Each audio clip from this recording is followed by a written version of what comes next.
আম্মা জান আয়েশা রাদিয়াল্লাহু তাআলা আনহার সাথে বিষ্ণু ইসা ইসলামের ঝগড়া হতো মাঝে মাঝে। একবার ঝগড়া হলো, বিষ্ণু ইসা ইসলামের রাগ, আম্মা জান আয়েশাও রাগ। বিষ্ণু নবী বললেন, আয়েশা ঝগড়া করে আর কতক্ষণ থাকবো, আসো মিটমাট করি। আয়েশা রাদিয়াল্লাহু বললেন, ঠিক আছে মিটমাট করুন। তো বিষ্ণু ইসা ইসলাম বললেন, মিটমাটের জন্য কারে ডাকবো? ওমরে ডাকি। কয় না, ওমর অনেক রাগে, আমার ডর লাগে। কয় তাহলে তোমার আব্বারে ডাকি। কয় ডাকেন। ডেকে নিয়ে আসা হলো। আবু বকর রাদিয়াল্লাহু তাআলা আনহু দাঁড়ালেন, আম্মা জান আয়েশা দাঁড়ালেন, বিশ্বনবীও দাঁড়ালেন। বিশ্বনবী বললেন, আয়েশা তোমার আব্বা আসছে, এবার ঘটনা খুলে বলার পালা, তুমি বলবা নাকি আমি বলবো? আম্মা জান আয়েশা বললেন, আপনি বলেন, তবে যেটা ঘটছে ওইটাই বললেন, মিথ্যা কথা কইেন না। আবু বকর রাদিয়াল্লাহু তাআলা আনহু রেগে মেগে আগুন। কি বিশ্বনবীকে মিথ্যা কথা কখনো বলবে? রেগে মেগে দিলেন মেয়ের গালে এক চড়। বাবার হাতের থাপ্পড়কে আম্মা জান আয়েশা উল্টে বললেন।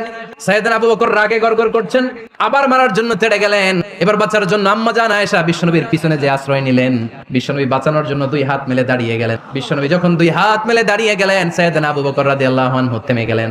সাইয়েদনা আবু বকর রাদিয়াল্লাহু তাআলা আনহু ঘর থেকে বের হয়ে বারান্দায় দাঁড়ালেন। এবার বিশ্বনবী আম্মা জান আয়েশার কাছে যেয়ে বলেন, ইয়া আয়েশা, তুমি দেখছো কেমনে বাঁচাইলাম? আমি না থাকলে বর্তমানে ফেলতো আজকে। আমি বাঁচাইছি তোমারে, আমি আমার লগে ঝগড়া করো তুমি? লজ্জায় পড়ে আম্মা জান আয়েশা খিলখিল করে হেসে দিলেন। বিশ্বনবীও হেসে দিলেন। দুইজনের হাসির মধুর আওয়াজ শুনে সাইয়েদনা আবু বকর বাইরে থেকে অবাক, কিরে এতক্ষণ না ঝড় তুফান, এখন দেখি হাসি।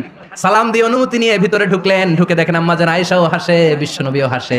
এবার সাইয়েদনা আবু বকর রাদিয়াল্লাহু তাআলা আনহু বললেন, ইয়া রাসূলুল্লাহ, দুইজন যুদ্ধ লাগলে মীমাংসার জন্য যেমনি আমারে ডাকেন, এরকম হাসি আর আনন্দের মুহূর্তেও আমারে একটু ডাকেন।